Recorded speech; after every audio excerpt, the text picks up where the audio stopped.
So there is a very basic ass quote that says that we live in we live with godlike technology, medieval systems, educational system, everybody, everything, banking system, very medieval.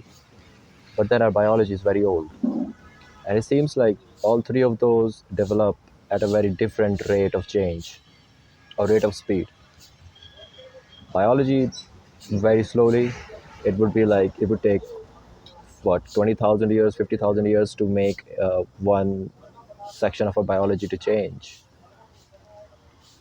That system interacts with social systems which change like every 100 years, or it changes like it takes a couple decades, so it's dealing in decades. And then we have technology which deals in like what technology takes like every year. And now in the day and age of AI, it's like every month something changes. And then us as human beings, we have to adjust, but we haven't defined what we are. So what is exactly adjusting, right? Like human beings, their biology intertwined with cultures. So there is this weird biopsychological system.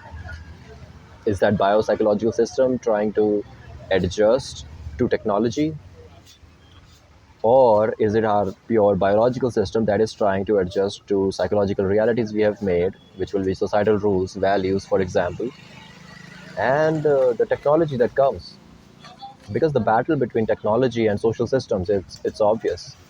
Because a technology comes and there are no social rules for that, making new technology is not unethical. So new technology just simply comes. And then some social scientists like Jonathan Haidt, for example, figure out that some new technology, for example, he figured out that social media is leading to a lot of self-harm, and it has increased it exponentially in teenage girls, specifically speaking. So there are some consequences of this, but then it takes a very long time for us to establish newer or to revise some kind of legislature which will in future will change the way people behave, right? I mean, it's an attempt, but then the biology is always there trying to do something. I mean, if you imagine these systems, like at first the societal systems that are in place, we are always trying to manipulate it, and by we I mean like people at the top of the hierarchy, always trying to manipulate it. You also look at like people who support technology. I would say that marketing, like fashion marketing, is also some kind of technology. I mean, they use technology to try to create societal values so that their sales can increase a lot, right? For example, every June, every single corporation turns into a pro LGBT. Why? Because it helps their sales. Why is there Black Friday sale? Why is there Diwali sale? Why is there New Year's sale or whatever there is? They attach themselves to a societal value system or value structure which is medieval. The technology is godlike, so they have a lot of data interpretation. And then that thing is imposed in trying to manipulate the biology. So to manipulate the incentive reward systems, for example. And so I was thinking about like the rate of change of all three of these structures. It's very different. And I have my article open here actually. I will link it in the description. So when you think about it from the perspective of evolution and you look at how culture evolves, it's very crazy because biology evolved as people believe, right? Through some kind of like survival mechanism. So you want to survive, that's how the biology tries to change itself over longer periods of time, just so that we can survive better, right? Or people who just survive, for example, are going to procreate, so those genes are going to go further anyway. I mean, that is exactly what it is. It's not really about survival, fundamentally speaking, but it is perceived that way, right? Even if you look at today's day and age, you look at 2025, people are not going to die. The medieval social systems that we have created provides enough security because I know that I'm not going to die tomorrow. I mean, there are more chances of me not dying tomorrow than there are that I'm going to die. And with those systems, like death is not coming. But what about the death of my status? What about the death of what I believe about myself? And that is something which guides human behavior more than me dying physically. And on a day to day basis, the death of status is more important than our own lives death because we don't really believe we're going to die, at least for the next, like, what, year. But we can, but we believe that we are not gonna. If some disease happens, there is a hospital. If I need some medicines, there is something. I can take care of my body, for example. I can go to the gym, I can work, I can do whatever I want to do to enhance my life. And a lot of literature on that as well. So I'm gonna live for a very long time. And so you look at the speed of how culture evolves. I notice this weird pattern. I'm not a fashion dude, but you look at fashion and the way it changes is that it turns into something modern, something new, and then it goes right back to something retro. This always happens. Like, what are those jeans that are really wide from the bottom, right? They were around in like 80s, 90s, and then they vanished. And then, like, when I was a teenager, some skinny jean phenomena came, and people used to wear skinny jeans all the time, no matter how horrible it looked. And then it turned right into like people wearing regular jeans, and then I saw some couple people with like bell bottoms or some shit. So we always go back to the retro. And why do we do that? We have no idea. We go to that because maybe we want to feel special, like this person is connected to the old roots, and again, a value structure that was maybe manipulated or maybe commercialized. Some people saw opportunity there and they were like, hey, let's do that. Same with music. Like, when you're a teenager listening to that new shit, but then now I see, because you go on Insta and you find that people are listening to a lot of old music. And there is also this kind of like cult feeling about listening to old music of Mukesh and everything, right? So now you are cool if you listen to Mukesh or Lata Mangeshkar. And we always keep going back to the old shit. And we go for the old shit with the idea that it brings some kind of status. And if you don't subscribe to that, then you're out, right? Like, if you don't listen to hip hop, for example, you're out. I'm a hip hop head. But then if some people don't listen to hip hop, you're out in many circles. And that's also bullshit. This just simply shows that control of the herd is always in their instinct to stay in a big group. Because, frankly speaking, if you are part of a bigger group, that simply, for some reason, shows that you are safe. And there are very good reasons to believe that, right? You have a lot of people around you, so you're going to be safe. But those people are governed by societal norms and societal rules and societal values. And you have to sacrifice your own values, right? That don't go along with the societal values just so that you can feel a sense of security. But security of what? It's not security of physical death or your physical security. It's the social security. It's the status security, right? And so I was thinking about today in like 2025, you can buy security, you can buy status. And the higher you are on the status hierarchy, the stronger you are. That's just the illusion of what we have, because it does make sense, right? It's better to be at the top than to be at the bottom of the hierarchy. And how do you go to the top of the hierarchy? You believe that there is an illusion you believe in, and the illusion is that you can buy strength. And this is what it means, right? Like, back in the day, the common folks were separated from the royals based on the way they used to dress. And that instinct has still survived in us. So it would be like, hey, there are always going to be sections which are going to change anyway. So there is like a cool way to dress, for example, cool way to present yourself, and then there is a bad way to present yourself. And that just simply symbolizes your strength of some sort, your status strength. And you can buy it.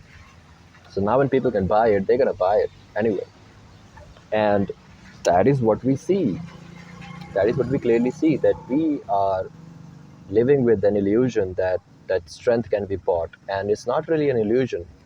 Because if you have a really good car, of course, it's going to symbolize strength. But then how much strength? And like, is that really a good way to build your strength? This is the same metaphor. Like, think about it from the perspective of thirst. Again, like, right? Think about from the perspective of thirst. You are thirsty, that means your body is dehydrated. You drink some water and instantaneously you don't feel thirsty anymore. Does that mean that you are not hydrated now? You just had some water for like 3 seconds, and in like 3 seconds your whole body is rehydrated. No, it isn't. And it's the same way. You buy status, you climb up and you feel strong, but just an illusion. it will take a long time for your body to rehydrate itself if you had some water. But what if you were thirsty and you had some cold drink, or you had Sting, or you had Sting, and then you feel like you're not thirsty, but or your body is not dehydrated, but it is. And I think that is what it is. The strength, the illusion of seeing strength in climbing hierarchy, it's real. It sounds like, yeah, it is leading you somewhere, but then it's only killing your thirst. It's not rehydrating you. And when something isn't rehydrating you, you're gonna keep feeling thirsty. And so when you keep feeling thirsty, you're gonna keep buying sodas, you're gonna keep buying cold drinks, you're gonna keep buying bullshit that satisfies your thirst, because your goal is to satisfy the thirst. Your goal is not to rehydrate, and that is what causes the problem, and that is what makes a lot of money as well. Like think about if you bought like five t-shirts and you wear those five t-shirts everywhere, right? You're not gonna have great social credibility, and for good reasons. You only have five t-shirts, and you have five t-shirts from like some bullshit brand, right? It's not fucking LV, or it's not some Ralph Lauren or whatever the fuck it is. Yeah, you're at the bottom, man. And by buying that shit, your thirst is gone, but not gonna be rehydrated, that's for sure. And we see a lot of dehydrated souls around. I mean, I am one of them. And we engage in like this kind of temporary fun, and leave out the shit that really matters, and shit that is good for us. Again, why? Because it takes a lot of balls. And then again, if you pay attention to the whole market of rehydrating yourself, people who come out and say that all of this is bullshit and blah blah blah blah, they put out their own brands, and now you have to buy a very expensive yoga mat to connect with God, or finish your kundalini shit. Yeah, I mean, that's also bullshit. So you gotta be really clear about seeing through the illusions and not give up to these things. That's what we do. And I've completely derailed what I thought this video was gonna be, because I went on a little rant. But I really think that you look at how culture shifts, and you would find that the unit of cultural evolution is not simply survival, it's rather the experience of strength, right? It's not that I want to survive, it's more like I want to feel powerful. It's more like I want to feel secure through power, and not secure through like creating boundaries around me. I want to feel like, hey, if I go out into the world and if I go into danger, I can do some shit. It's about building that confidence. It's not really about sitting at home because you don't want to do shit. Like, I mean, if you're sitting at home and not doing shit, you're gonna get better at not doing shit. And I don't think that's a great value to go for. And again, values are like, mine are different, everybody's different. So, but then there are some, objectively speaking, there are some good values. And I think sitting at home is only gonna make you better at sitting at home and doing this shit with your phone on Instagram, not a lighter. And there is like, when we think about how do you climb up a hierarchy, right? Like, actually, how you climb up a hierarchy, you simply climb up a hierarchy by hydrating yourself. And how are you going to hydrate yourself? Well, one way to do it is to find an ideal which works for you. So finding a good ideal.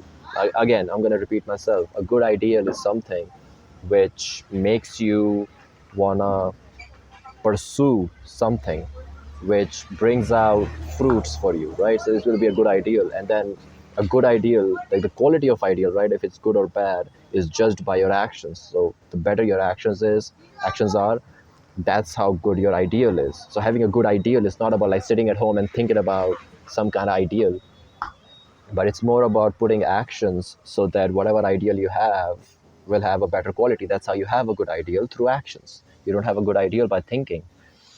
And to, as bigger or as better an ideal you will have, automatically your perception is going to be better too, because you're engaged in action. You're not engaged in mental masturbation, but you are engaged in, some kind of ejaculate that you put into the world. And people can see that ejaculate, and they can understand, okay, this is his ejaculate. And then that is what your ideal is. Because human life is more about turning your ideas into real shit. So then imagine you have a lot of instincts that bring out a lot of ideas in your head. And what is a good life? A good life would just be like, how many ideas did you turn into actual real things?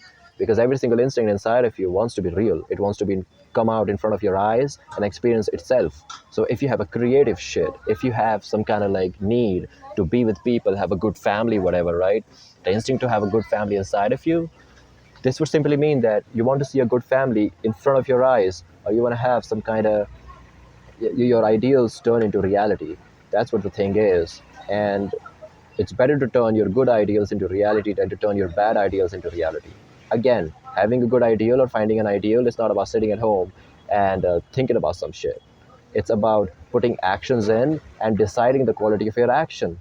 No, deciding the quality of your ideal. Because your ideals are as good as the actions they inspire.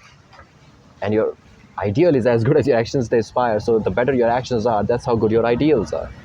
So the way we rehydrate ourselves and not just simply satisfy our thirst is by having higher and higher and better ideals. That's how we do it, because ideals are not going to be the same. You can't follow like one ideal for all your life. And why is that the case? The case is because actions keep changing. And the case is like ideals keep changing. Ideals are there so that they can be pursued and they can be killed and then they can be substituted by some other ideal. And you don't even have to do it consciously. Once you pursue an ideal, you get too close to it, it vanishes. It's like Maya, it's like the greatest illusion of all time. And that change is more inevitable than the change in your actions, for example. That's how you do it.